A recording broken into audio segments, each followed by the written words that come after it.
Nah, baik, berikutnya saudara, saya ingin bercerita sedikit karena tadi kelihatannya penanggung jawab panitianya sempat marah-marah itu.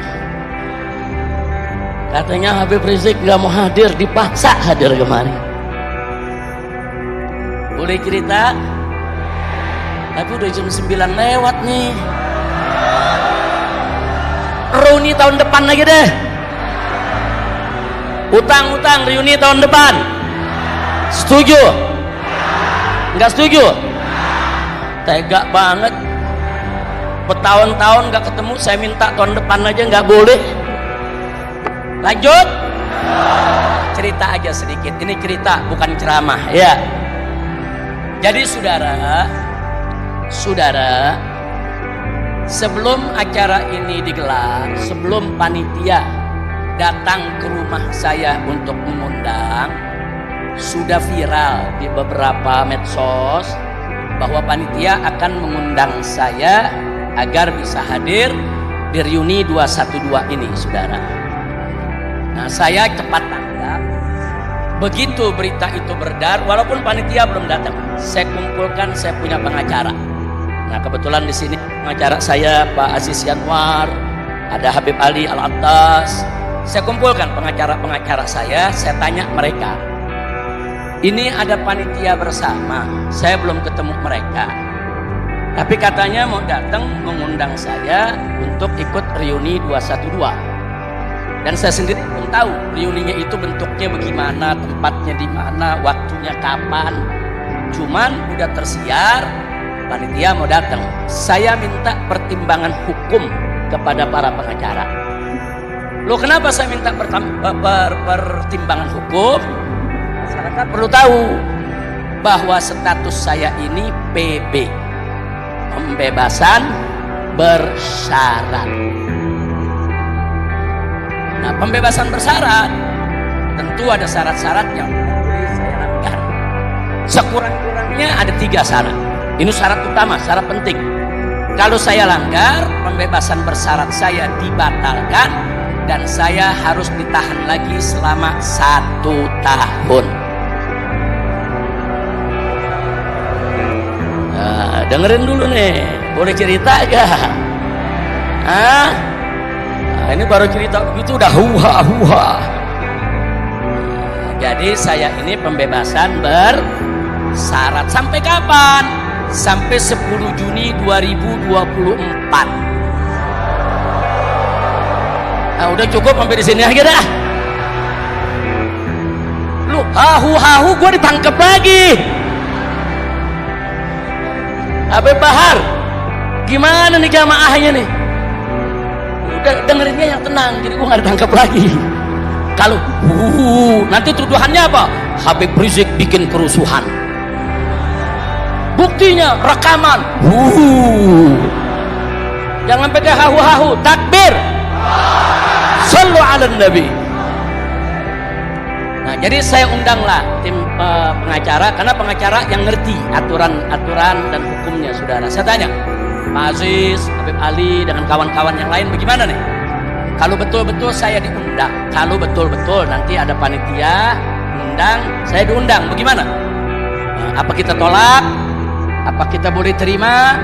Saya minta pertimbangan hukum. Maka pengacara saya mengatakan, Habib, secara hukum tidak ada masalah. Karena syarat pembebasan bersyarat itu Habib sudah kerjakan dan sedang dikerjakan semua. Ada 3 yang paling penting. 1, wajib lapor setiap bulan.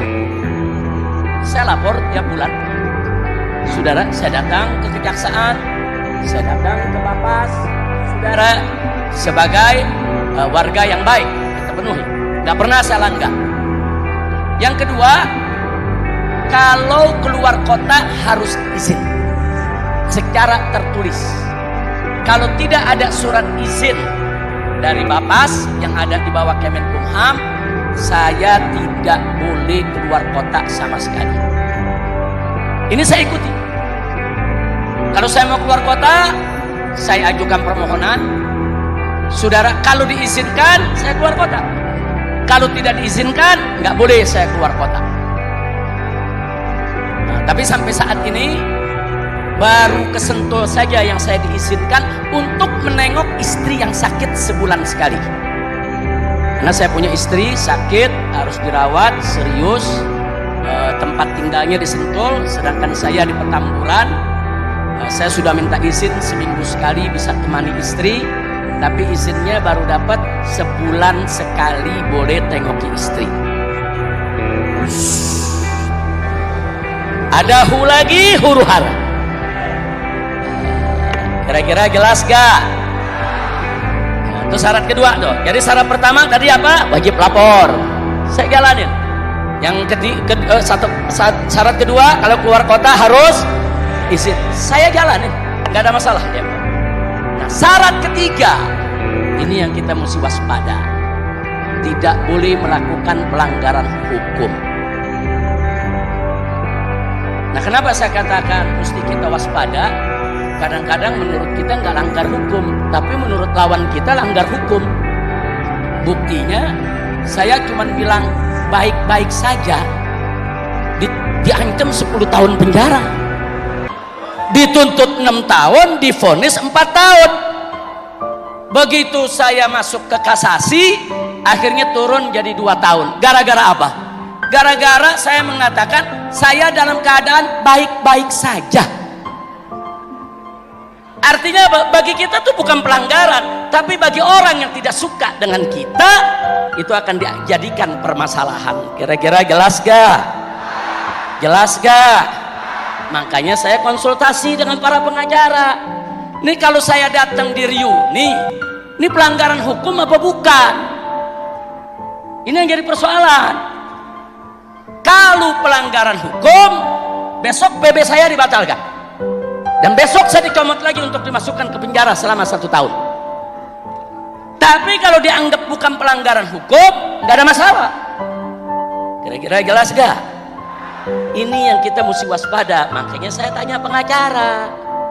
Pengacara bilang, Habib, secara de jure, secara hukum, nggak ada masalah. Habib hadir di reuni, nggak ada masalah.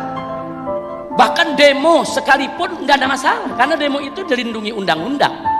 Habib nggak melanggar hukum, itu secara de jure. Tapi secara de facto itu bisa menimbulkan masalah kalau ada orang-orang yang tidak suka mempermasalahkan. Kira-kira jelas gak? Nah, maka itu pengacara mengatakan begini aja, Habib. Usul dari pengacara, Habib tanya dulu, itu mereka bikin reuni bentuknya bagaimana? Kalau bentuknya demo, aksi di jalanan, sebaiknya Habib jangan ikut. Oh, pengacara tolak keras, jangan ikut. Walaupun secara hukum boleh, secara hukum boleh, asal demonstrasinya ada pemberitahuan ke polisi. Tapi demo itu riskan. Ada satu yang nimpuk bisa ribut. Kalau terjadi keributan, Habib kena. Demonstrasi itu riskan karena ada orasi politik di atas mobil komando. Begitu ada yang orasi politik dianggap tidak menyenangkan, saudara, bahkan dianggap provokasi terhadap masyarakat, walaupun bukan saya yang bicara, tetap saya akan dipermasalahkan. Makanya pengacara mengatakan jangan ikut kalau demo Habib. Udah nggak usah ikut walaupun disebut demo damai, karena riskan. Bisa terjadi sesuatu. Bisa jadi bukan jamaahnya yang bikin, tapi orang lain yang mancing, saudara. Orang lain timpuk, ribut, chaos, maka batal pembebasan bersyarat saya. Kira-kira jelas gak? Saya tanya, yang namanya demo kadang-kadang saudara bisa chaos gak? Bisa ribut gak? Orasi politiknya keras-keras gak? Kira-kira yang apa namanya, yang orasi kadang-kadang ada yang maki-maki gak? Ayo jujur, ada gak? Sebab jamaah yang hadir kalau orasinya lembek, lembek, turun. Begitu saudara. Jujur kalau lagi demo. Kalau lagi demo mau orasinya yang bagaimana? Lembek apa keras? Lembek apa keras? Itu masalahnya, saudara. Kira-kira jelas? Jadi pengacara saya keberatan. Tapi kata para pengacara, kalau bentuknya seperti yang lalu-lalu, dulu kan pernah ada reuni kan? Kalau bentuknya sholat tahajud, sholat subuh, zikir, itu nggak ada masalah Habib. Yang penting nanti tausiahnya betul-betul tausiah keagamaan, jangan jadi orasi kayak demonstrasi. Jadi ini petunjuk arahan dari para pengacara. Saya terima, saudara, karena pengacara lebih paham soal urusan hukum nasional, saudara. Nah akhirnya saya terima. Begitu kita sudah diskusi, berapa hari kemarin panitia datang sebelum acara? Sebelum 3 hari ya? Ya, 3 hari sebelum acara, para panitia datang ke rumah saya bersama tokoh-tokoh 212 yang pernah ikut di tahun 2016, saudara. Datang rame-rame menyampaikan hajatnya. Nah kemudian saya jawab dengan jawaban pengacara. Saya bilang, kalau bentuknya demo, aksi, maaf, saya tidak terima. Bukan persoalan saya takut, bukan persoalan saya nggak berani. Persoalannya ini merupakan strategi dakwah, strategi perjuangan. Karena begitu saya ikut sekali, saya dipenjara lagi 1 tahun, saya nggak bisa kumpul begini sama umat. Betul?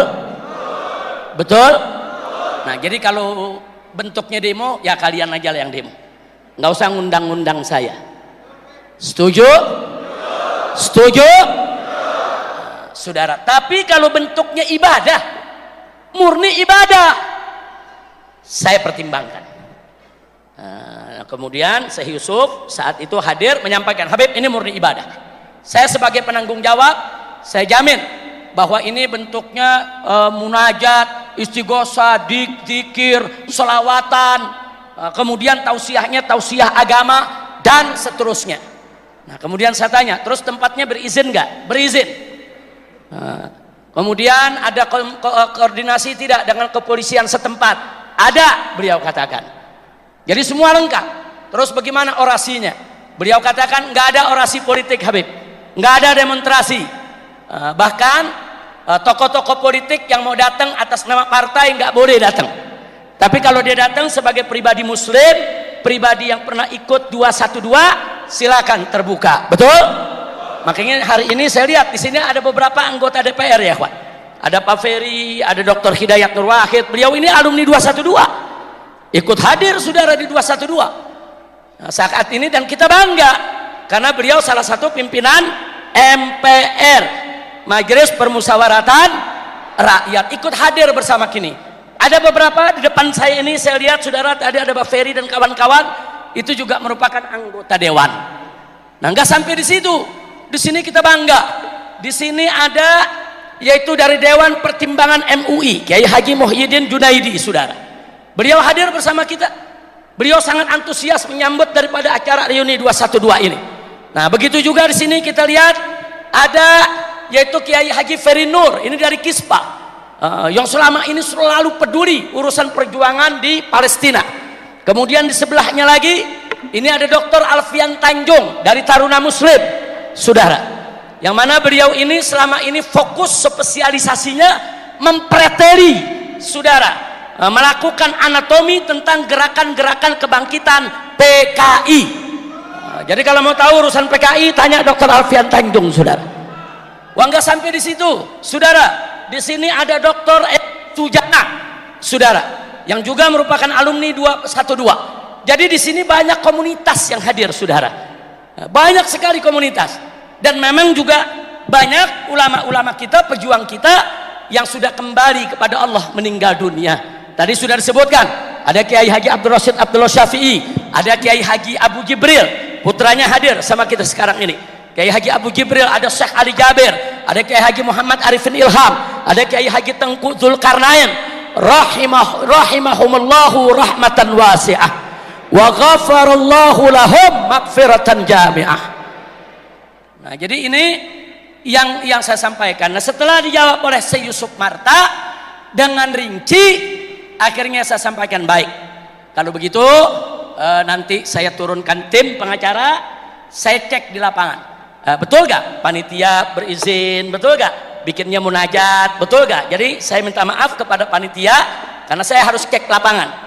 Nah, akhirnya pengacara suruh turun ke lapangan dan mereka ngecek semua bersih, tidak ada masalah. Alhamdulillah.